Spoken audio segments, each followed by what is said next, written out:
যাই হোক, বাংলাদেশ আফসোস নাই, কোনো আফসোস নাই।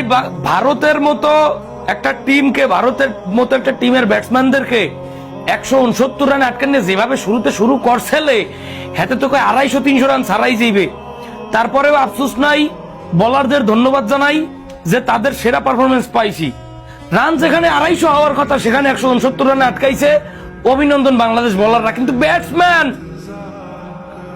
একদম ওপেনিং জুটি তানজিদ হাসান তামিম থেকে শুরু করে দিয়া সাইফ হাসান একলা, ওফলাটা কি করবে? ওফলাটা তো মাহমুদুল্লাহ হয়ে যাইতেছে দিনে দিনে।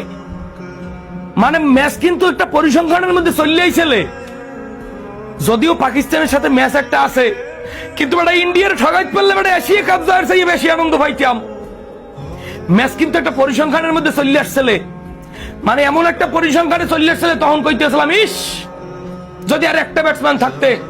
শামীম হাসান পাটোয়ারি রক্ষণাত্মক ভঙ্গিতে ব্যাট পাতে বল যে কোন ফাইট দিয়ে হানছে স্টামে হে নিজেও সয়ে দেয় না।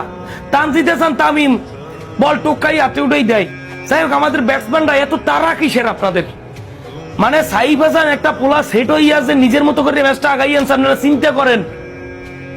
একজন ব্যাটসম্যান যদি সাইফ হাসানের শেষ মুহূর্তে এসে সাপোর্ট দেওয়ার মতো থাকতো, আজকের ম্যাচের ফলাফল অন্য কিছু হয়ে যেত। আবারও বলি আফসোস নাই, ভারতের সাথে বাংলাদেশ জিতবে এরকমের কোনো আশা আমরা করি নাই। আমরা স্বপ্ন দেখছি, কিন্তু আশা ভরসা ছিল না।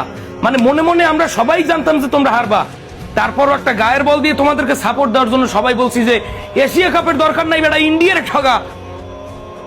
তোমরাও তোমাদের স্বেচ্ছায় কেউ হারে না রে ভাই, তোমরাও তোমাদের বেস্ট দিয়ে চেষ্টা করছো, আমরা হেডা অস্বীকার করবো না। কিন্তু দাদা এই যে ব্যাটসম্যানদের দায়িত্বহীনতা, মানে আহামরি রান ছিল না, শুরুর দিকে চাপে পড়ার পরেও যেভাবে একটা প্যাটার্নে চলে আসছিল, মনে হচ্ছিল ইস আর যদি দুইটা ব্যাটসম্যান থাকতো।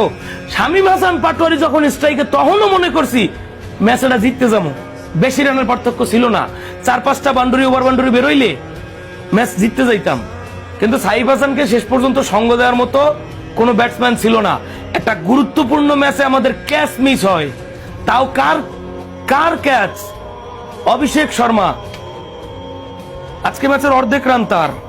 যাই হোক, কালকে পাকিস্তানের সাথে ম্যাচ, এই ম্যাচটার জন্য বাংলাদেশ শুভকামনা থাকবে।